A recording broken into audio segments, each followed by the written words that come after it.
Vsauce, Michael here. Did you know if you're 75 years old, you're more likely to die by your own hand than you are to die of age-related illnesses? You're probably thinking to yourself, well, I'm not 75 years old. Well, you actually might be. Well, statistically speaking, it wouldn't really matter. 49,000 people in the United States committed suicide last year alone, making it the 11th leading cause of death, period. It's the second leading cause of death for everyone ages 10 to 34.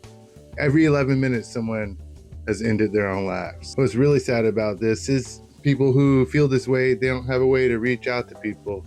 They can't really express the reasons they feel this way without being stigmatized or locked up or treated with medication. People aren't actually fixing the systems that make them feel this way. Men are 4 times more likely to do the things than women are. And there's a reason for that systemically too. All humans are being chewed up and spit out by the system. We have no purpose anymore. What is my purpose? Pass the butter. Thank you. Well, we have a purpose, but it's directly connected to what we can produce for companies and What is my purpose? You pass butter. Oh my god. Yeah, welcome to the club, pal. being cut off from our sense of spirituality or our sense of godhood. A lot of the times when people reach out about these problems, they don't get the help that they actually need. They get told to stop feeling sorry for themselves. They get told to stop being a downer. That's why a lot of people are pretty secret about it. You're not really supposed to talk about it on the internet, which makes it even worse. People are out there suffering and there's no one to relate to them. They can't talk about it. I think that's one of the main reasons that pushes them to want to do it in the first place, is that they have no one to connect with. And somehow people are okay with not having human connections these days, but some of us just aren't programmed to not be connected to humans. Our brains evolve for social connections, so it makes sense that when we are cut off from that part of ourselves, well, what's the point? Is a Psyche Blossom. Jive turkey sandwiches and balls. A friend of mine, her husband recently killed himself, and she came into my life and she really showed me the impact that it can have on you. And that kind of changed me in a weird way. I've dealt with these thoughts my whole life. Even my therapist knows, everyone who knows me knows I've dealt with these feelings my whole life. And seeing how it really impacted a human up close made me realize that it's more serious than, whatever my personal feelings are about it. It just so happens that around that time, one of my favorite content creators, Truthless, I don't know if I'm saying his name correctly, made a video about it, about his friend who also killed himself. And it made me realize that there is some magical thing to the pain you experience in life, and that even though I will preach on this hill forever that there's some level of spiritual avoidance is a thing, people aren't allowed to actually have emotions in any way. But beyond that, there is a such thing as, your beliefs about your story really do impact how your life goes in the future.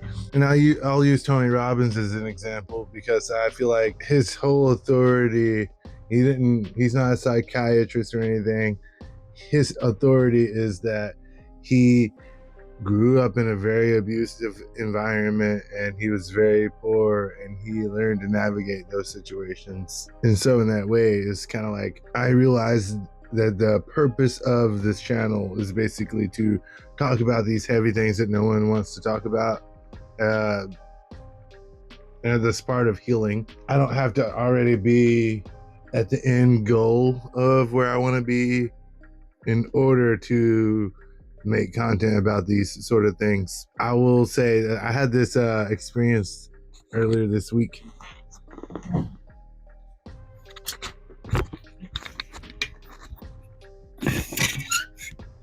I work at Dairy Queen, and we had this big blizzard this weekend, and we were anticipating power outages and stuff like that. So my boss had me go and get all the cakes from the standing.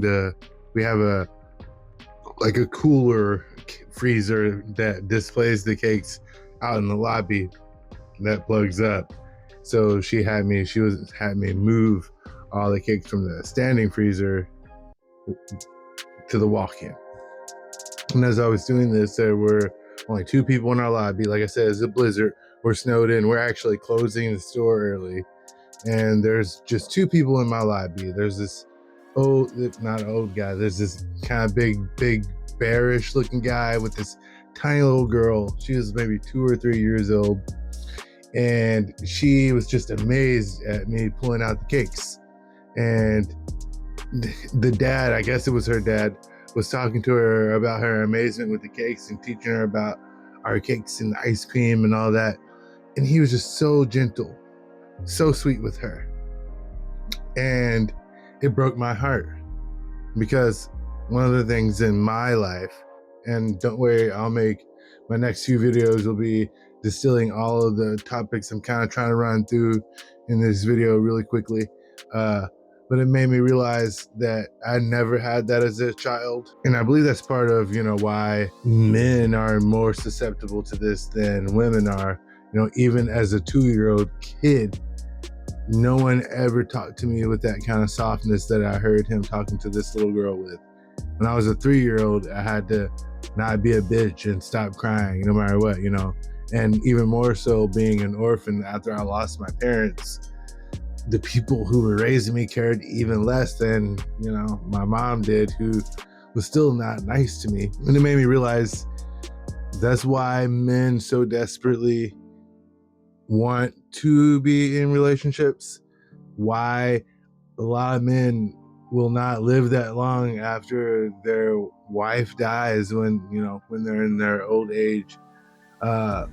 Because they're really, the reason women have more support, it would seem, is that, women have closer relationships with their friends. They have closer relationships with their mothers.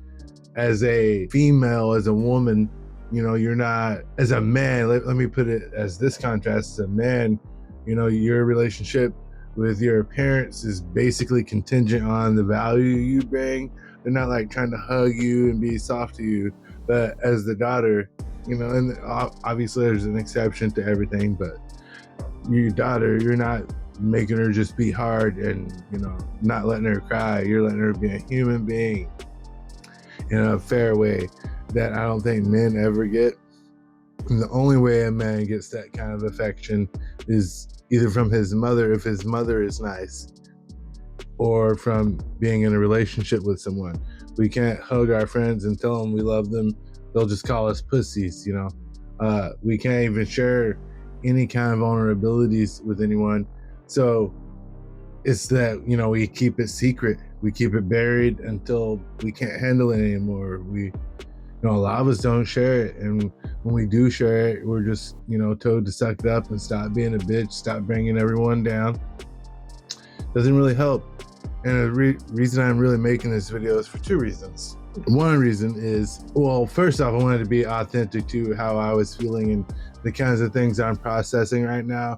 So this next series of videos will not be me teaching. I don't think this is going to be what I do with my page anymore at all, but we're not just going to be like teaching basic psychology concepts. What I'm going to be doing is I'm going to be distilling what I am learning from the School of Hard Knocks, basically the school Tony Robbins went to gain all of his power as a child. The things that he went through are the things that teach me, and I'm using psychology now. So anyway, that being said, I want to bring a little more awareness to the fact that suicide is not something that's uncommon, and maybe we should talk about it more. I understand that it's a thing that triggers people, but I feel like the more we talk about it, the more stigma we remove from it, the more people are able to express that they have feelings like this, the less people will actually act on these kinds of feelings, the more people feel connected.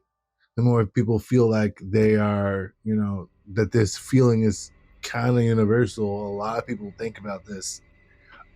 Everyone is going through a really rough time, regardless of how you feel politically. Being, and this will be a whole other topic, but basically being enslaved by corporations burns us all out. And we don't have any time left to do anything for ourselves, and even the strongest of us are really feeling it. And so the weakest of us, people who don't have family, who don't have these tight connections to kind of hold them up through the darkest time of their lives, they're more susceptible to suicide, addiction. They're more susceptible to being taken advantage of by other people. They're more susceptible to being trafficked. If we don't listen to people who are going through things like this, and they have to go through these things alone, the things that they do to cope with these things without help are a lot worse than the things that, it's a lot worse than the energy we would expend helping them feel more connected. And the second reason I made this video is and I appreciate you for sticking around. If you've watched this long, please subscribe. But here's the message. Tony Robbins went through a lot of what I'm going through as a child. And maybe he became more successful as an adult, more quicker.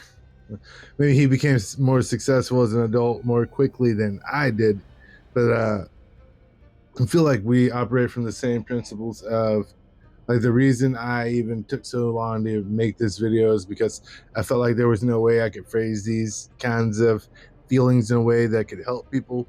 I knew this video would be very long, and I was clipping a bunch of videos into it. So I really hope you're watching to the end. But the idea is, people like Teal Swan, people like Tony Robbins, there's such thing as post-traumatic healing. And I'm going to talk about that a lot on this channel. The idea that life is going to constantly throw shit at you, no matter what stage of enlightenment, what stage of mental health you're in. Life is going to keep being life. I'm going to keep talking like Donald Trump. I'm going to bigly keep talking like Donald Trump. When you keep talking like this. I'm not very good at it yet, but once I am good at it. Anyway, I'm going to close this video because it's already pretty long. Yeah, maybe I shouldn't make videos that are funny about this topic, but, well, keep watching if you want to hear a funny suicide joke, which is not funny or something. Anyway, thanks for watching. And as always, stay mindful. This is 100% true. At the end of that checkup, they ask you a questionnaire, which is pretty easy if you're not tripping your balls off on acid. But I was having some difficulty with it. And the last question that they ask you is, have you ever contemplated suicide? To which I responded, all the fucking time, yeah. That's all I think about. And this lady was like, what? And have you ever had a moment where you realize how normal you aren't? That was that moment for me. I was like, I thought everybody wants to kill themselves. Have you never had a job before? That's all it is. Your coworker comes in, hey, how are you? You're like, I want to kill myself, blah. And then they laugh, and you both really mean it, though. I thought everybody did that shit.